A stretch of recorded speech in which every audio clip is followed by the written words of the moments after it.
సందులు సందులు రెండు రకాలు. ఫస్ట్ది తెలుగు సందులు, రెండవది సంస్కృత సందులు.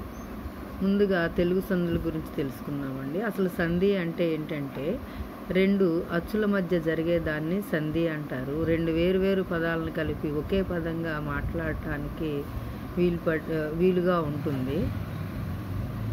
ఉత్పసంధి. ఉత్తునకు అచ్చు పరంబగినప్పుడు సంధి నిత్యము. ఉత్తు అనేది ఊ అనే అక్షరానికి అచ్చు పరమైతే, అచ్చులు ప్రీవియస్ వీడియోలో ఉన్నాయి కదండి, అచ్చులు అంటే ఆ నుండి ఆ మహా వరకు ఉన్నవి అచ్చులు. ఉత్తు అనే అక్షరానికి ఉత్తునకు అచ్చు పరంబగినప్పుడు సంధి ఖచ్చితంగా నిత్యం జరుగుతుంది. ఎగ్జాంపుల్ చూస్తే మీకు అర్థమవుతుంది.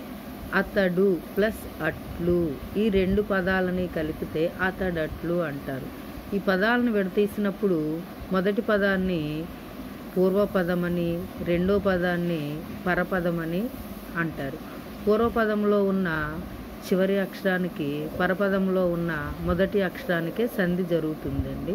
ఈ రెండిటి వల్ల వచ్చే మార్పు ఏదైతే ఉందో దాన్ని సంధి కార్యము అంటారు. చూడండి, అతడు ప్లస్ అట్లు, అది కలిపితే అతడట్లు అయింది. ఇది డు అనే దానిలో ఊ అనే అచ్చు ఉంది. ఈ అచ్చుకి ఆ అనే అచ్చు పరమయ్యి ఏమైందంటే డు ప్లేస్లో కాస్త ఆ వచ్చి కూర్చొని డా అయింది. చూడండి, ఇక్కడ జరుగుతుంది. అతడట్లు. ఊరు ప్లస్ ఎల్లా, ఈ రూలో ఉన్న ఊ ప్లేస్లో ఏ పరమయ్యేటప్పటికి రూ కాస్త రే అవుతుంది. ఊరెల్లా.